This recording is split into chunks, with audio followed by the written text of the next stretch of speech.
ce gars-là, en fait, il était donc habillé tout en noir, nœud papillon, un maquillage un peu cireux comme ça, les sourcils dessinés, chapeau, et il était assez grand, enfin pour moi qui était évidemment plus petit, et il allait aux tables, il faisait un numéro d'automate, c'est-à-dire qu'il n'était pas genre positionné dans la rue, il allait aux terrasses, il faisait le tour des tables, il faisait son numéro en ne parlant pas et en faisant marrer les gens avec que des situations comiques, tu vois, en faisant un baise-main, en ayant des attitudes comme ça. Et j'étais complètement fasciné. Enfin, tout me fascinait. Tout ce qui avait un rapport de pronombre avec le spectacle, ça me fascinait. Je me disais, là, public, il applaudit, nani, nana. Et j'ai sympathisé avec lui. Et en fait, on s'est dit, mais tiens, l'année prochaine, je reviens et on va le faire ensemble.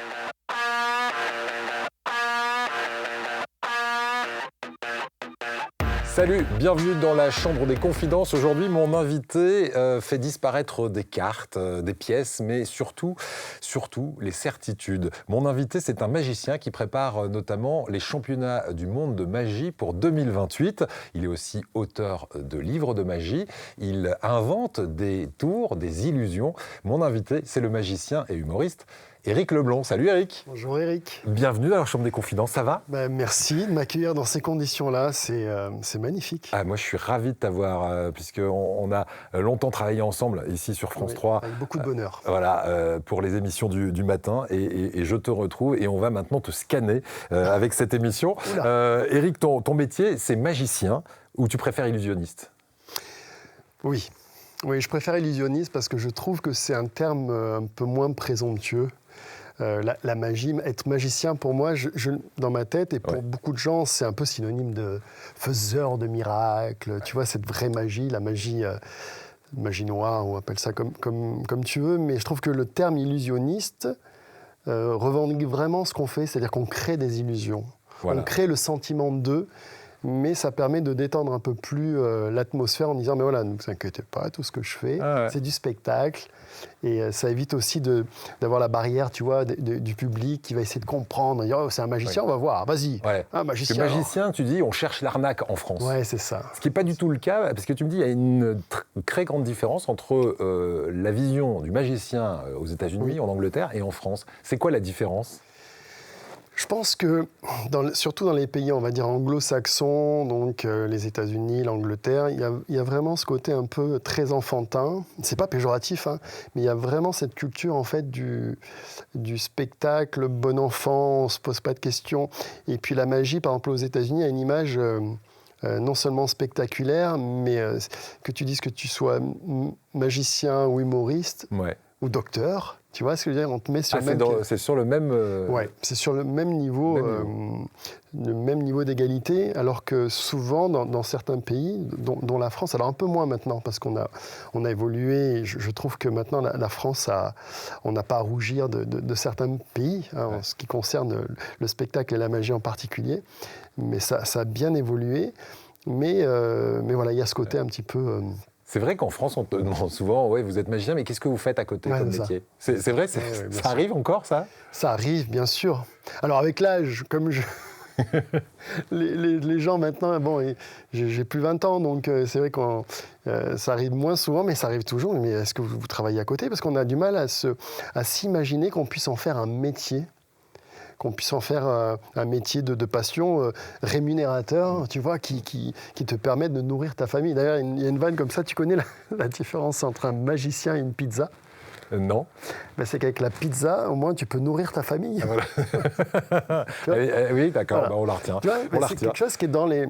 Et pourtant, ça gagne de l'argent. Et confortablement. Oui, non, franchement. Tu en vis bien de ce métier. On peut bien en vivre, évidemment, parce que, et puis comment dire, il y a tellement de choses qui font partie de ce métier-là. C'est-à-dire qu'on peut travailler comme moi, je fais un peu de privé, donc je travaille pour des entreprises, je vais faire des festivals de magie, où je suis engagé sur des plateaux, ou alors je vais présenter le spectacle.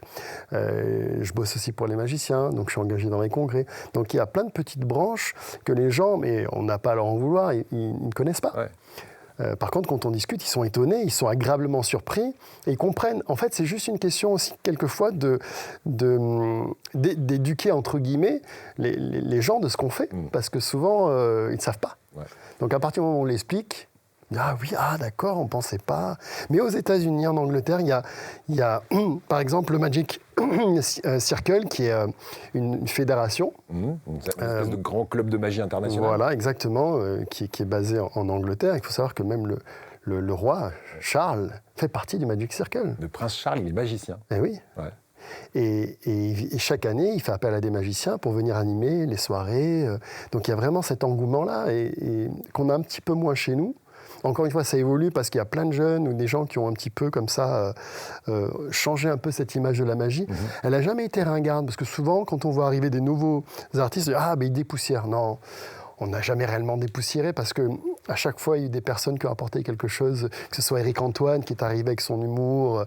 Ça c'est la grande tendance aujourd'hui, allier magie et humour. C'est ce que tu fais d'ailleurs sur scène, toi. Alors, c'est une tendance qui est là, mais quand Éric Antoine est un peu sorti, grâce à l'émission Incroyable Talent, beaucoup de magiciens se sont dit, mais en fait, oui, on va faire ça puisque ça marche, qui sont rentrés dans le créneau.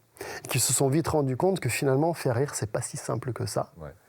Et que même si la magie crée le rire, parce que la surprise va faire un bouleversement comme ça dans le cerveau, et le premier réflexe de survie, c'est de rire à l'étonnement, tu vois. C'est la sauvegarde, c'est la sécurité. Donc, c'est vraiment faire rire les gens. Et quand certains se sont essayés, ils se sont rendus compte que c'est pas si simple que ça. Donc, il y en a beaucoup qui ont laissé tomber. Après, il y a une grosse vague d'hypnotiseurs. Maintenant, il y a beaucoup de magiciens qui font l'hypnose. Hypnose, mentalisme. Le mentalisme, parce que c'est des modes comme ça. Un magicien, il sait généralement, quand il est magicien, faire de l'hypnose ou du mentalisme, non ? C'est vraiment des branches différentes. C'est des branches différentes qui sont évidemment... on va dire, on peut les cumuler, on peut faire de l'hypnose, de la magie, du mentalisme. Après, c'est surtout par rapport aux clients qui vont t'engager. Voilà, ben moi je fais ci, je fais ça, mais bon, qui peut le plus, peut le moins. Et moi j'aime bien varier les plaisirs, mais je ne vais pas faire quelque chose parce que c'est un peu la mode et je me dis, même si des fois je me tâtonne un peu parce que l'hypnose c'est très impressionnant.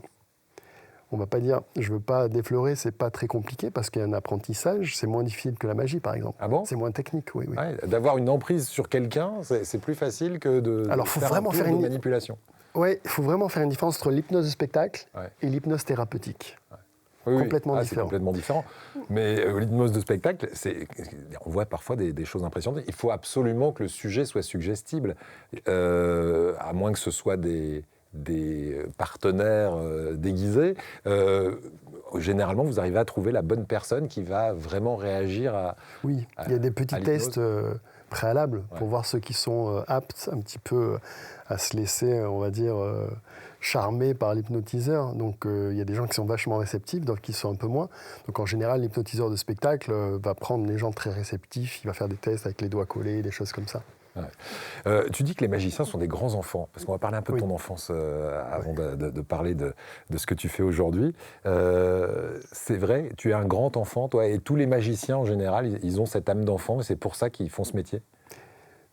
Alors, en ce qui me concerne, je trouve qu'à partir du moment où tu perds cette âme d'enfant, c'est très dur de jouer, parce qu'on joue devant les gens. Mais un enfant joue. Quand tu es adulte, tu apprends à moins jouer. Et un artiste en général, on dit qu'il joue quand il va tu fasses. Je pense vraiment que ce soit l'humour, que ce soit du théâtre, même de la musique, du chant, il faut garder cette âme d'enfant parce qu'il y a une vraie sincérité en fait. Et qui permet, même quand c'est pas, on va dire, hyper rodé, hyper terminé, il y a une sincérité qui fait que le public reçoit ça. Et tu vois, moi j'adore ton émission et je la regarde ou je l'écoute quelquefois. Et en fait, c'est quelque chose d'assez commun chez les artistes, sincérité. C'est vrai. On le retrouve très souvent dans ce lit-là. Toi, tu as 2 filles, par exemple. Oui.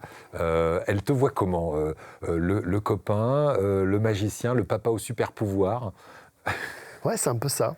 Le copain, alors je ne sais pas si j'ai une relation de copain avec mes filles, un petit peu quand même, parce que j'essaye d'avoir plusieurs facettes. Ouais. Elles ont quel âge ? Elles ont 5 et 7 ans. Ouais. Donc elles sont en plein dans l'âge où on peut être émerveillé par la magie. Là. Oui, alors Maëlys, elle commence à comprendre que la magie, effectivement, il y a des secrets. Chose qu'avant, mais il y a quand même des choses qui l'impressionnent et qu'elle dit, mais ça, papa, c'est de la vraie magie, ce que tu as fait là. Oui, tu vois, il y a encore ce parallèle.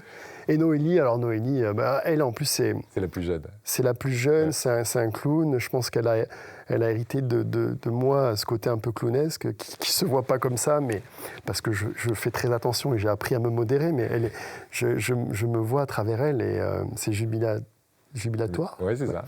Et elle a vraiment ces yeux-là. C'est magnifique. Elle va rester enfant très longtemps. Les copines d'école, elles envient un peu les deux filles, non? Je pense que oui. Après, je suis quelqu'un dans la vie de très, très discret. Ouais. C'est-à-dire que, tu vois, moi, à l'école, et d'ailleurs, Sandra elle me dit, sois un peu moins sauvage. Alors, je ne suis pas méchant, mais j'ai tendance, si tu veux, à vraiment faire la part des choses. J'ai pas trop... Je ne sais pas pourquoi. Hein. Si, je dois le savoir en fond, mais je ne veux pas trop qu'on sache ce que je fais. Pourquoi tu cultives ce secret? Parce que pour moi, en fait, là où j'habite, c'est un peu mon havre de paix. Ouais. Et j'ai pas envie qu'on en sache trop. J'ai pas envie de. Qu'on te demande de faire un tour à tous les détours de rue. Ouais. Alors ça me dérange pas forcément. J'ai pas le réflexe de faire des tours. Moi, il faut vraiment que ce soit spontané. Ouais. C'est-à-dire que si on me le demande, c'est comme si je te dis, tiens, fais-moi rire maintenant. C'est un peu compliqué. Bon, la magie, ça se prête parce qu'il y a vraiment un côté impromptu. Mais je fais vraiment la part des choses. Parce que mon cercle, il est ce qu'il est. Et en fait, pour rentrer dans ce petit cercle-là, je fais très attention, là où j'habite. Ouais. Après, dans la vie, je peux être très différent. Mais très exubérant sur scène, d'ailleurs. Ouais. On va parler de ton enfance et de ce métier. Est-ce que, très jeune, tu as su que tu allais devenir à minima artiste et précisément magicien? Alors, magicien, non. Artiste, c'est quelque chose que je ne saurais expliquer parce que je l'ai souvent dit. Je le revendique. En plus, c'est un peu par fierté parce que j'entends beaucoup de grands humoristes qui sont nettement au-dessus de moi dans la notoriété et tout ça.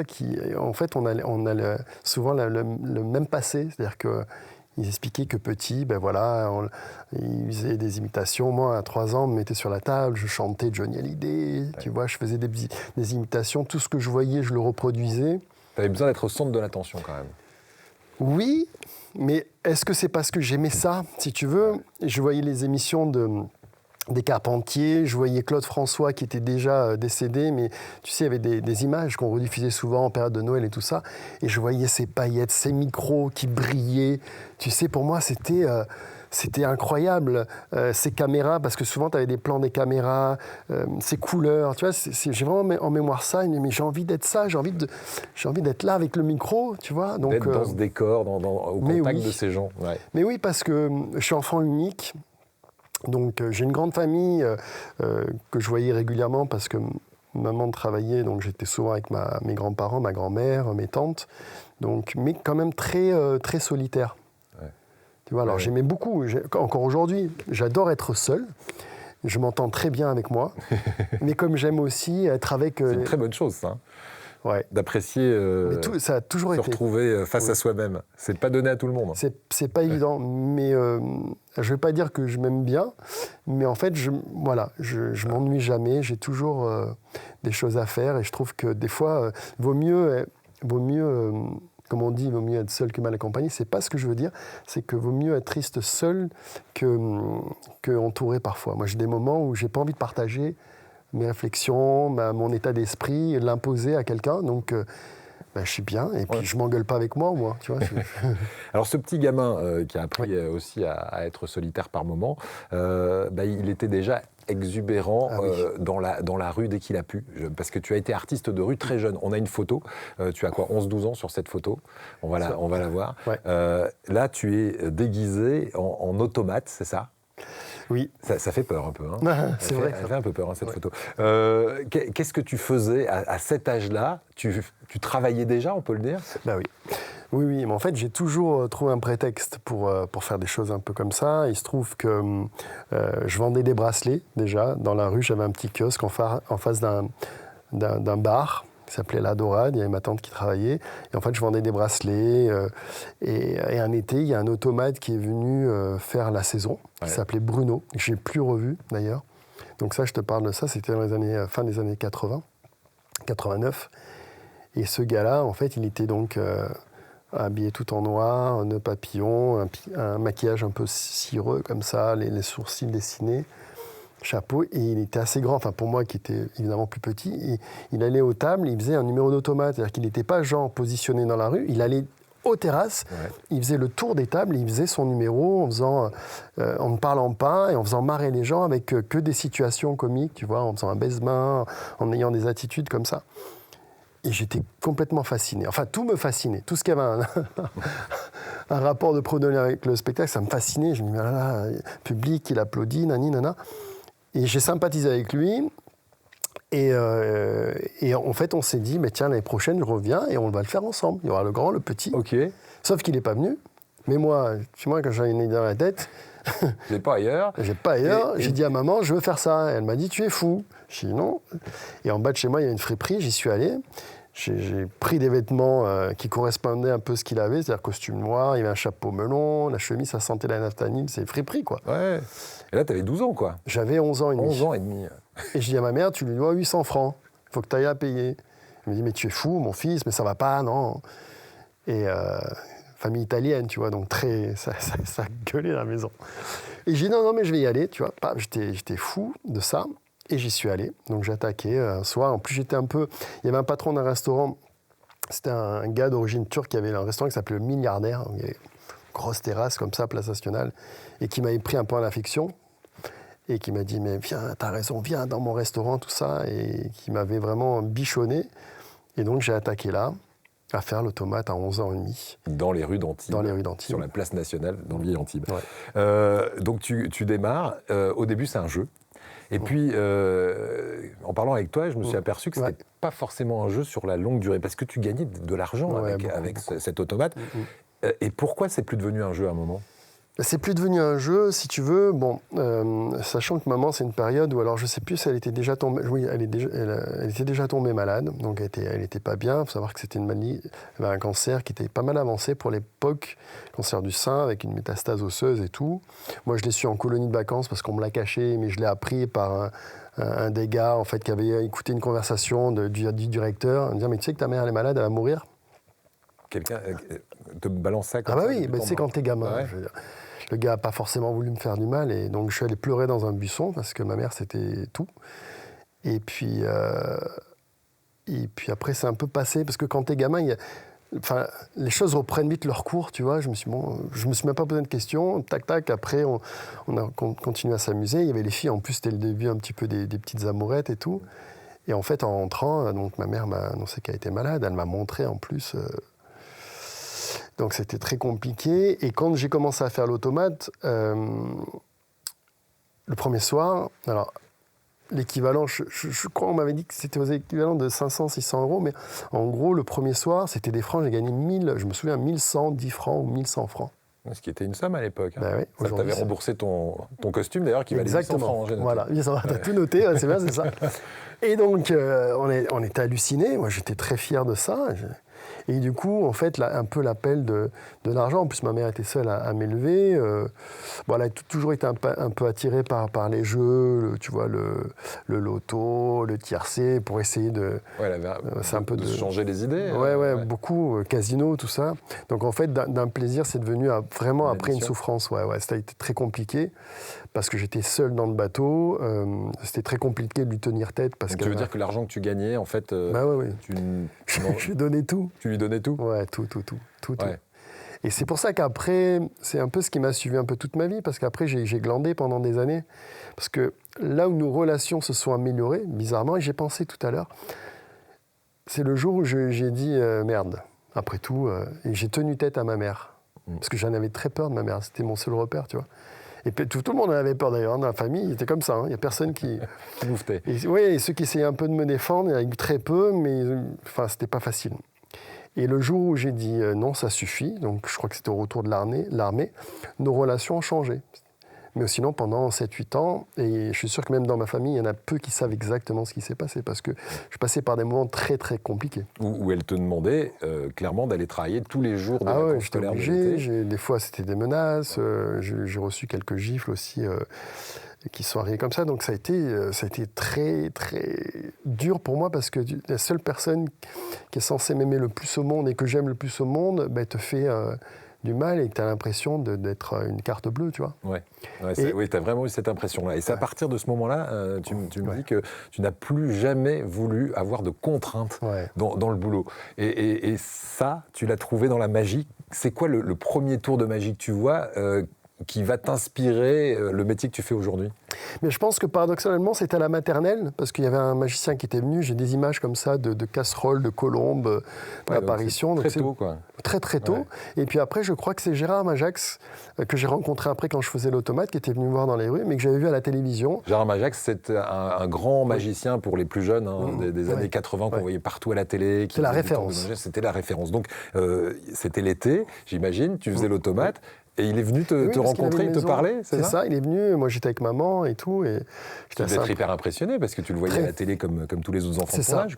Il faisait un peu moins de télé déjà, mais il y avait quand même, on savait qui c'était quand même une vedette. Et qu'est-ce qu'il t'a dit Mais il était hyper impressionné, parce que lui, ça a toujours été un amoureux des artistes, vraiment. Il aimait les artistes, et dès qu'il y avait quelque chose qui sortait de l'ordinaire, pour lui, c'était... Donc il avait vu un talent chez toi? Ce talent-là, parce que c'était complètement incongru, peut-être que ça se voyait dans d'autres pays, je ne sais pas, mais en France, d'avoir un gamin d'11 ans qui fait ça, et moi je n'en étais pas conscient, parce que c'était la facilité. Tout ce que je faisais en fait, et c'est aussi là où le bas blesse, c'est que quand c'est facile, on a tendance à pas bosser, tu vois.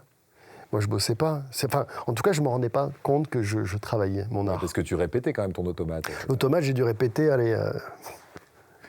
je sais pas moi, une demi-heure, rien. Rien, d'accord. Non, parce que quand tu es petit, tu te colles. Oui, la magie, c'est une autre paire de manches, c'est clair, ça c'est sûr. Tu peux me montrer par exemple un mouvement qui t'a pris des heures et des heures de travail? Parce que tu dis, je ne veux pas de contraintes, et en même temps, tu as pris le métier où il faut le plus de répétition, de mouvements, c'est hyper technique la magie. Oui, mais c'est moi qui le décide. Ouais. Tu vois, c'est qu'en fait, on ne me l'impose pas. C'est ça. C'est ce qu'on appelle en fait la plus petite grande illusion, parce que ça se fait vraiment avec 2 élastiques. Ouais. Tu veux t'installer bien sûr. au bord du lit, par exemple? Regarde. Et David Copperfield, dans les années 80, faisait ça à la télévision américaine, avec 2 élastiques, parce qu'il était capable de faire des grandes illusions monstrueuses devant des milliers de personnes. Il était capable aussi. Alors tu vois, je me suis blessé, voilà. En portant des mallettes, je me suis coincé le pouce. D'où l'ongle noir. Okay. Exactement. Donc en fait, ces 2 élastiques, tout à fait examinables, ils sont absolument pas, qu'on pourrait dire, truqués, ils sont juste roses pour que ça se voit mieux, et je les passe l'un dans l'autre. Je sais pas si on va pouvoir voir à la caméra, là, voilà, regarde. Ils sont l'un dans l'autre, et évidemment, si je tire, il ne se passe rien, ici. Ils sont l'un dans l'autre, ça ne peut pas passer, et pourtant, regarde, ça peut se séparer. Ouais. Et alors ça paraît d'une simplicité quand on te voit faire, mais ça demande combien d'heures de préparation, de répétition, parce que ça a l'air tout bête, finalement. Mais ça a l'air tout bête, en fait. Ce qui est joli, c'est donner en magie une apparence justement d'illusion, de simplicité. Tu vois, par exemple, là, on est dans une illusion qui est censée donner l'impression que la matière passe à travers la matière. Donc évidemment, si tu sens la difficulté là, il n'y a plus d'intérêt. Mais pour ne pas sentir la difficulté, il faut qu'il y ait la difficulté avant, c'est-à-dire dans ce que tu vas travailler. Et en fait, on apprend ça au niveau technique, mais il n'y a pas ça. Il y a aussi on aime bien aussi, moi ce que j'aime bien étudier, c'est la direction de l'attention. C'est-à-dire que là, tu vois, on est en gros plan à la télévision, j'ai aucun détournement d'attention. Ouais. Donc ta technique, elle doit être parfaite, parce que je ne vais pas, avec mes mots, avec mon comportement verbal, non verbal, essayer de t'attirer l'attention, te diriger l'attention. Ouais. Et là, tu me parles comme tu dois parler aux magiciens que tu coaches, à qui tu enseignes, parce qu'aujourd'hui, dans le monde de la magie, on parlait d'Éric Antoine tout à l'heure, il te connaît très bien, Éric Antoine, et les plus grands magiciens français, et parfois même à l'étranger, te connaissent parce que tu inventes des tours, parce que tu donnes des cours de magie. Il faut savoir ça, parce que quand on regarde Éric Leblond, là, on se dit, ah oui, ça a l'air d'être un bon magicien, etc. Mais c'est un excellent magicien, très connu dans le milieu de la magie, qui est un milieu très fermé. On va en parler. Mais avant d'être prof de magie, avant d'être parfait dans ses illusions, est-ce qu'un magicien doit forcément passer par la case concours? Très vite, j'ai eu besoin, comme j'avais un gros manque de confiance en moi, je savais que j'avais un potentiel, parce qu'on mais tous les gens d'expérience me le disaient, nanana, machin. Mais j'avais besoin, moi, de savoir ce que je valais. Ce qui va te rassurer aussi, et qui va être une belle école, c'est la télévision. La télévision qui arrive assez vite après ces concours, et c'est pas en France tout de suite, ça va être en Angleterre, la première télé. Qu'est-ce que tu faisais? C'était un show de magie dans lequel tu apparaissais? Et c'était quoi? C'était une sorte de Poudlard Mais oui, c'était ça. C'était, alors avec l'accent, je vais peut-être pas te le sortir, mais The Sorceries Apprentice. Voilà, l'école des sorciers, tu vois. Et t'as fait ça pendant combien de temps? On a fait 2 ou 3 émissions, je pense. Ouais. Oui, donc c'était assez rapide. Autre émission qui t'a marqué, Incroyable Talent. C'est quoi le souvenir que tu gardes de cette émission? Parce que dans le jury, il y a un fameux Éric Antoine dont on parle depuis le début de cette émission. Qui était super bienveillant. Mais par contre, voilà, t'arrives le matin, je ne sais plus qui parlait de ça, mais je crois que c'est Anthony Joubert. T'arrives le matin à 8h, tu passes le soir à 20h, t'es trimballé de stagiaire en stagiaire, on dit ça va être à toi dans un quart d'heure, 1 heure après, toujours là. Et puis moi, je faisais apparaître un poisson de ma bouche. Donc, c'est-à-dire que le poisson, tu vois, fallait le préparer quand même. Donc, à chaque fois, C'est ça. Ouais, voilà. Donc, c'était assez compliqué. Il était vraiment dans ta bouche, le poisson? Oui. Sans trahir de secret? Oui. Ok. Ouais. Wow. Et en plus, il m'est arrivé un coup, je te raconte un peu coup près, hein, c'est qu'en fait, au moment où je passe, j'avais prévenu tout le monde, je dis je vais emprunter la veste de Gilbert Rozon. Ok, prévenez-le, parce que je vois qu'il y a des membres du jury. Voilà, un membre du jury. Et de Dave. Au départ, c'était Dave. Après, je me suis rendu compte qu'il n'avait pas de veste. Bref. Donc, je dis ça aux stagiaires, qui prévient un autre stagiaire, enfin, tu vois. Et donc, j'arrive et je demande directement la veste, donc, pendant le tournage, à Gilbert Rozon, donnez-moi votre veste. Et là, je le vois qui commence à batailler avec sa veste. Il n'arrivait pas à enlever sa veste parce qu'il avait le micro. Eh oui. Donc imagine, j'arrive, et là je me suis anticipé ça. Non. Et dans ma tête, je l'avais anticipé, mais je l'avais dit, prévenez-le. Ils l'ont pas prévenu. Et donc j'arrive, comme ça, en train de batailler. Au bout d'un moment, il me dit, j'arrive pas. Et là je me suis dit, c'est pas mon heure. C'est pas pour moi. Et là, Eric a enlevé sa veste. Il m'a donné sa veste et j'ai pu enchaîner. D'ailleurs, ils l'ont coupé, c'est pas passé ça. Ah, d'accord. Parce qu'en fait, il était maladroit, il savait pas, bref. J'ai fait un bon passage. Sincèrement, j'ai fait un bon passage. Bon, après, je sais très bien que il y a tout un truc là-bas.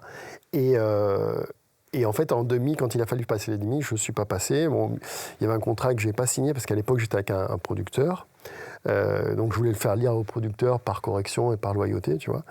Et puis, finalement, ça s'est arrêté. Mais ça a été une chouette expérience et ça me permet d'avoir des images pour la suite, quoi. Ouais, et puis ça permet aussi d'avoir une petite notoriété qui t'a envoyé ensuite vers... Le Graal, à l'époque, pour les magiciens, c'était le plus grand cabaret du monde. Tu l'as faite aussi, cette émission? Je l'ai faite grâce à Dany Larry. Grâce à Dany Larry, parce qu'en fait, à l'époque, on ne voulait pas de ce numéro-là. Parce que c'était Monique Nakachian qui gérait les numéros de Patrick Sébastien. Et en fait, quand j'ai envoyé ma vidéo grâce à Dany, il m'a dit, il faut que tu envoies, parce que Patrick, il va adorer, je suis sûr, et tout ça. Et Monique Nakachian, en fait, elle a dit, non, ça passera pas à 20h50, parce que non, on a des enfants qui regardent. Et c'est un tour dans lequel tu le faisais virtuellement, mais oui, bien sûr. Tu détruisais une colombe en direct. Oui, voilà, mais c'est très clownesque. Voilà. C'était une fausse colombe, évidemment. Évidemment, il y a tout un truc comme ça. Et non, Patrick, ça passera pas. Et en fait, on s'est débrouillé. Monique Nakachian a laissé un peu les clés. C'est quelqu'un d'autre qui s'en est occupé. J'ai plus son nom en tête. Et Dany m'a dit, on va lui filer directement la vidéo. Et Patrick a eu la vidéo en direct. Il a dit, je le prends, je le veux. Donc en fait, tu vois, on a perdu 2 ou 3 ans comme ça. C'est pas grave, parce que j'étais encore mieux préparé. Hein. Ouais. Voilà, donc j'ai fait l'émission.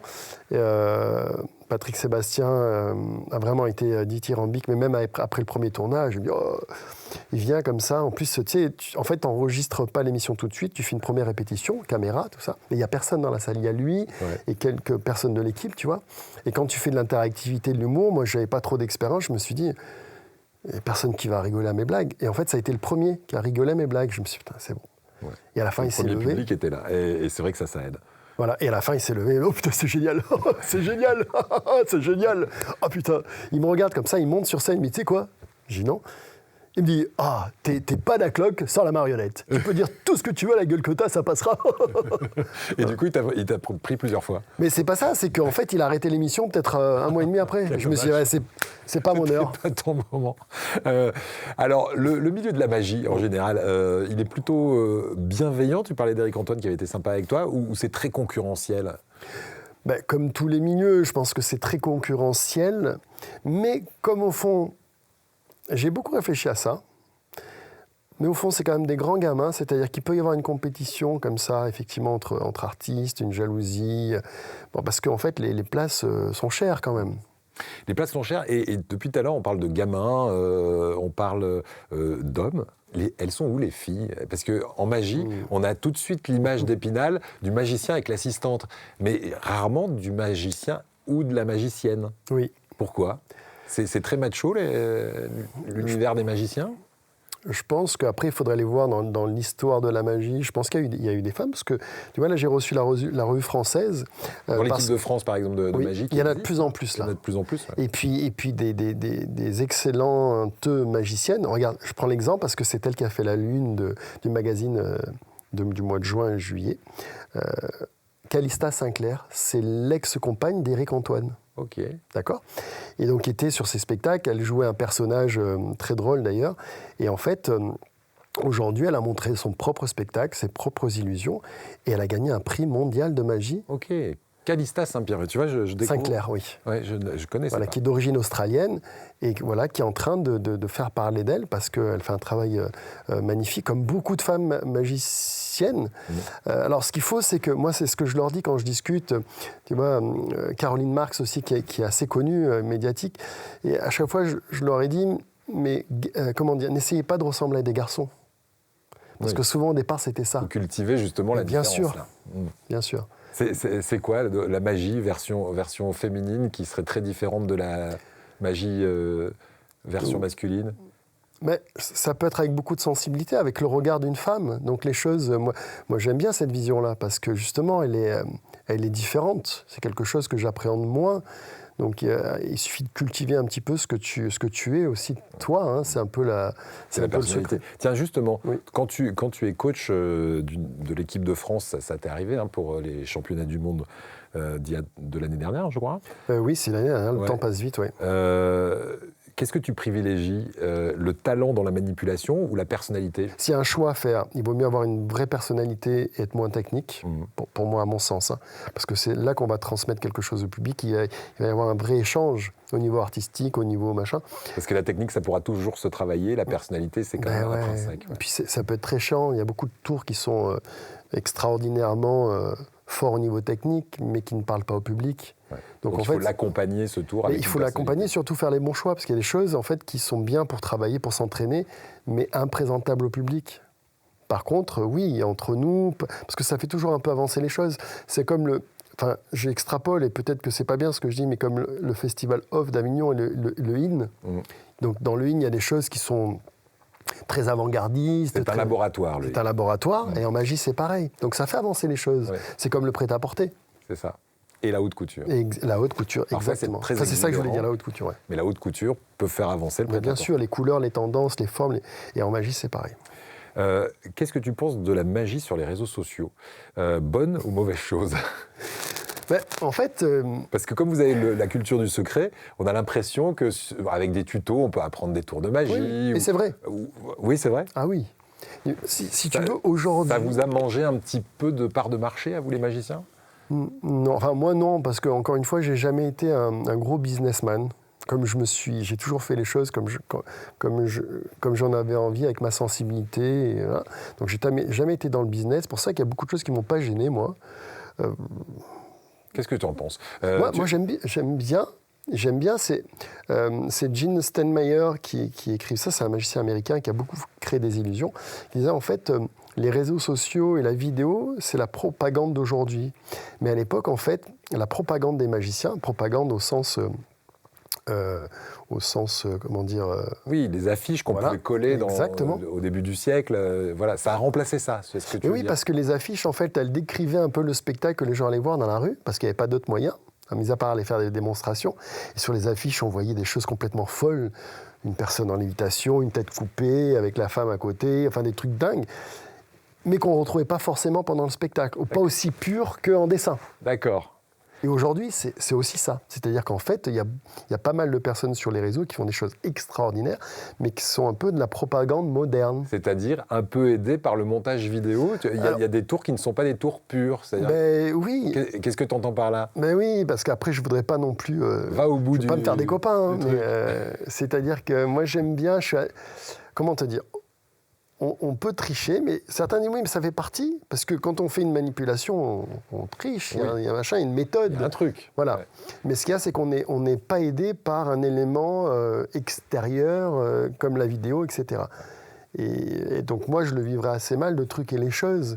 Tu as des exemples, par exemple, de vidéos que tu sais complètement truquées et qui sont hyper bluffantes, comme une affiche de l'époque où on voyait une tête coupée alors que ce n'était pas vraiment le cas. Il y en a plein. Il y en a plein, et je pense que moi, ça ne me dérange pas que ça existe. Après, il y a des magiciens, tu vois, comme quelqu'un comme Xavier Mortimer, qui est un Français qui avait un spectacle à Las Vegas.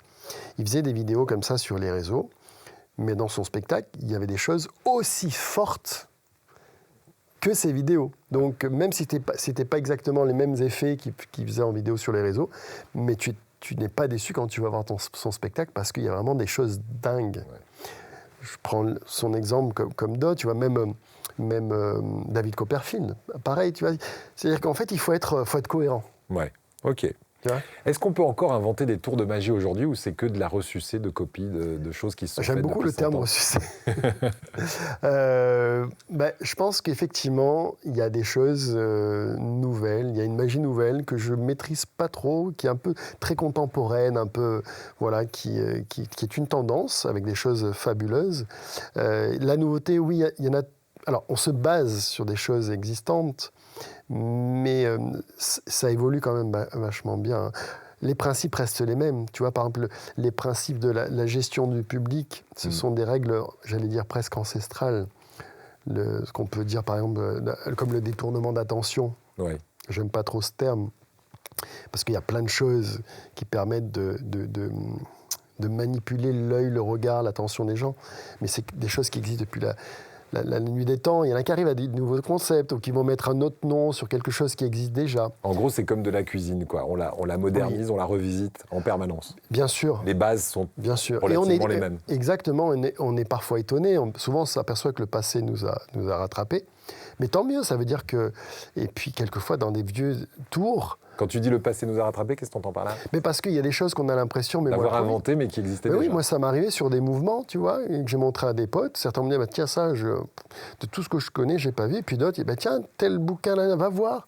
Mais c'est fabuleux quand vous avez un grand nom de la magie qui, 50 ans avant toi, a trouvé un mouvement. Ça veut dire moi, je me sens sur le même chemin qu'eux. Ouais. Tu vois, je n'ai pas de problème avec ça.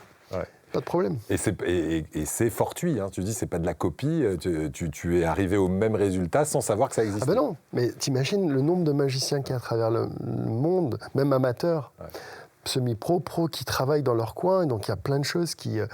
pour moi, c'est une espèce de cerveau universel quand même, tu vois. On va terminer sur cette magie qui est un monde parallèle. Vraiment, quand on regarde les films d'Harry Potter, j'ai l'impression que vous vivez là-dedans. C'est-à-dire qu'il y a d'un côté les moldus, nous, on ne comprend rien, et vous faites en sorte qu'on ne comprenne jamais rien, et vous êtes entre vous. C'est vraiment comme ça que ça marche, les magiciens. Les congrès de magie, ça sert à quoi ? Ça sert à ça, non ? À se divulguer des choses entre soi que les moldus ne savent jamais, ne doivent jamais savoir. C'est un peu ça le principe. C'est un peu ça, Eric, ouais, c'est vrai. Il y a ce côté où, moi j'ai le culte du secret. C'est-à-dire que, tu vois, quand on essaye de comprendre et on essaye de... Je me dis, je m'y suis mal pris pour que la personne soit dans cet état d'esprit-là. Donc, j'aime pas trop divulguer, parce que pour moi, en fait, plus... Comment te dire ? Un effet, si je t'explique même le tour le plus dingue, techniquement, ça peut être très compliqué, mais l'idée générale, tu vas dire « Ah, mais c'est ça !» Il y a un paradoxe entre la difficulté et la clarté de ce que tu vas montrer au public. Mais si je te montre un principe de magie, même pour un tour très, très spectaculaire qui demande énormément de travail, tu vas pouvoir me dire « Ah ouais, ah d'accord, ah ouais, ah c'est ça, mais dis donc, j'aurais jamais pensé. » C'est-à-dire qu'en fait, ça peut rabaisser la chose à son entité, parce que souvent, c'est des principes qui sont hyper ingénieux, mais hyper simple. Si tu appuies sur l'interrupteur, tac, on, tu as de la lumière, hop, Ah oui, c'est comme ça qu'on a la lumière. On ne va pas chercher à comprendre tout le processus, tu vois. C'est ça qui fait que le fil va aller jusqu'à l'ampoule, que le filament, que le Mais gaz je t'assure, OK. C'est pour ça que j'aime pas divulguer, parce qu'en fait, les gens, ça va les rassurer, parce qu'ils ont l'impression d'avoir le secret. Mais nous, en fait, toute la pyramide se démolit. Et moi, j'essaie d'éviter ça au maximum. C'est pour ça que dans mes spectacles, j'ai de l'humour et tout, parce qu'en fait, je dévie le spectateur de pouvoir se concentrer sur quelque chose. C'est pas son intérêt. Même s'il a l'impression que c'est son intellectuel son intellect qui est mis à rude épreuve, on n'en est pas là. C'est pour ça qu'on en parle. C'est typiquement français, tu dis d'essayer de décrypter le tour, de voir où est l'arnaque. Il n'y a qu'en France, tu dis, quand tu vas en Angleterre, par exemple, que tu vas là-bas. C'est beaucoup moins comme ça. Les gens ne cherchent pas à comprendre, non. Ils sont comme des enfants. On va dire 8 personnes sur 10. OK. Alors qu'en France, c'est plutôt 8 personnes sur 10 qui essayent de comprendre. Mais parce qu'on a besoin d'analyser en France. On est un peuple, et on a, comment te dire, c'est fabuleux aussi, parce que ça nous a permis de faire plein de choses dans la recherche, dans la découverte. On a besoin, on est très cartésien, on a besoin de comprendre. On a une histoire qui est très longue et très vaste. Donc, et voilà. Donc, ce que je peux comprendre, mais c'est à nous aussi d'éduquer les gens et leur dire non, cherchez pas. En fait, c'est pas une atteinte à votre intelligence. C'est une illusion que je crée. Alors, pendant quelques secondes, c'est un pote qui m'a dit ça il y a quelques temps. Il m'a dit, mais moi, je dis aux gens, mais vous voulez que pendant 5 minutes, là, on revienne un petit peu à notre esprit d'enfant, qu'on oublie, après, on revient comme on est. Hein. Voilà. Et je trouve ça très bien. Et oui. Et comme ça, tout le monde sait qu'on doit laisser de côté l'esprit analytique. Ouais, parce que c'est ça aussi, le message que tu veux faire passer aujourd'hui, c'est, voilà, regardez la magie, laissez-vous porter, et vous faites le boulot contraignant derrière.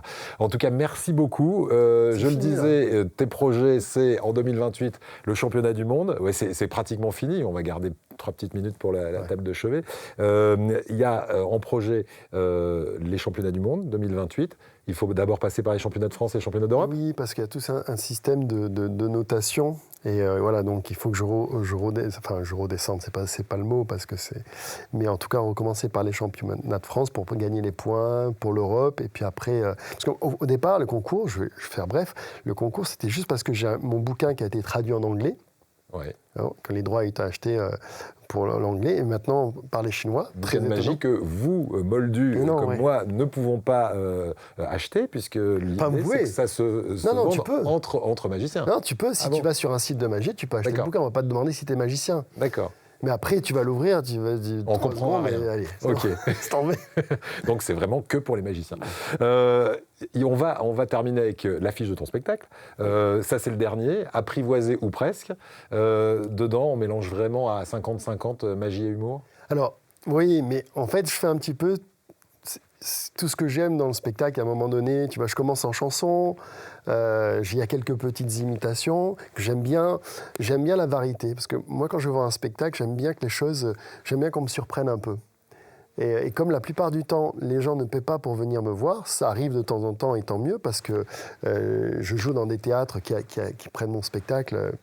Mais souvent, en fait, quand je joue pour des privés ou dans des festivals, les gens ne me connaissent pas, ou peu, ou voilà. Et donc, j'aime bien essayer de remplir tous les champs des possibles en disant, ben voilà, c'est peut-être si vous aimez un peu moins ça, vous allez peut-être kiffer là-dessus, et pouvoir apporter de la variété. C'est une forme de zapping permanent, ton spectacle, très rythmé. J'espère l'être, ouais. J'espère en tout cas, et j'aime bien ça. Et pourquoi Apprivoisé ou presque? Mais parce que ça fait partie un peu de ma personnalité, c'est-à-dire que, tu vois, là, je rentre dans un moule, je suis calme, je suis posé, la nuit, on a l'impression... Mais je suis toujours pas les chefs. Non, mais comme je veux pas être le chef de quelqu'un, des fois, malheureusement, dans la vie, on l'a amené, tu vois, on a dirigé un dîner-spectacle où tu es forcé d'avoir des règles, où tu as une équipe, il faut gérer tout ça, mais voilà. Parce qu'on n'a pas parlé de ça non plus, mais tu as été aussi dans ta vie directeur artistique d'un cabaret. On va terminer avec les questions de la table de chevet, si tu veux bien. Quel est le plus beau compliment qu'on ait pu te faire ? Alors, on m'en a fait quelques-uns, mais tu vois, il y a 15 jours, donc je bosse dans un... Enfin, j'aime pas ce mot. Je joue dans un centre de vacances. Oui, tu joues, toi. Oui, les Ivans, c'est un grand centre de vacances. Et en fait, donc les gens viennent voir un spectacle, mais ils ne me connaissent pas. Tu vois, peut-être qu'ils m'ont vu un peu sur les... Donc, ils découvrent. Et je joue le spectacle, et il y a un monsieur en fauteuil roulant qui vient me voir à la fin du spectacle, qui m'a beaucoup ému. Parce il avait les larmes aux yeux, mais vraiment, j'ai vu. Et en fait, ça m'a tellement touché que moi aussi, j'ai eu les larmes aux yeux, parce il m'a dit merci, il m'a pris les mains comme ça. Et en fait, il m'a rien dit de plus. Merci pour ce que vous nous avez donné, parce qu'il a ri, parce qu'il a pleuré à la fin, parce que j'ai un moment un peu d'émotion. Et alors, c'était pas vraiment un compliment, mais de le voir comme ça ému, je me dis, qu'est-ce que tu veux de mieux que d'avoir transmis quelque chose, que la personne l'a reçu et que tu as renvoyé de l'amour derrière. Ouais, Voilà. c'est tout. Hein. C'est du caviar, ça s'appelle. Si tu pouvais parler 5 minutes au petit Éric Desrues d'Antibes qui faisait l'automate, tu lui dirais j'ai quoi? vu ça, cette séquence-là. J'ai dit, oh là là, mon Dieu. Mais à chaque fois, ça m'émeut, je suis à la limite de... Tu lui dirais quoi?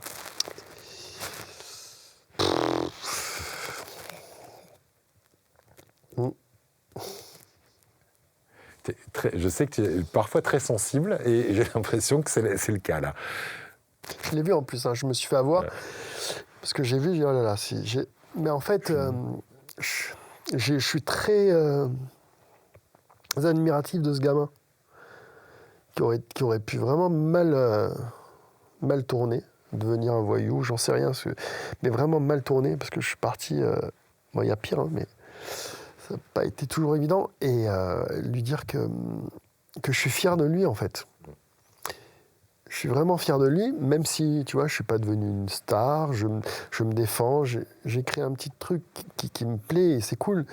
Mais en tout cas... humble, parce que quand on va voir les titres que tu as accumulés dans ta vie, et ce que tu fais aujourd'hui dans le milieu de la magie, voilà, faut pas le minimiser, ça. Ouais. Je suis fier de toi, et absolument ne lâche rien. Et tout va bien se passer. Voilà. Eh ben, merci beaucoup, Éric. Merci, en tout cas, pour ta sincérité. Merci pour tout ce que tu fais. Et puis, on va te soutenir sur les réseaux sociaux, @Éric Leblond sur Instagram. Et vous allez trouver Éric dans tous ses états, avec ses meilleurs tours. Et puis, vous allez suivre son actualité jusqu'à la Coupe du Monde 2028. On va être derrière toi.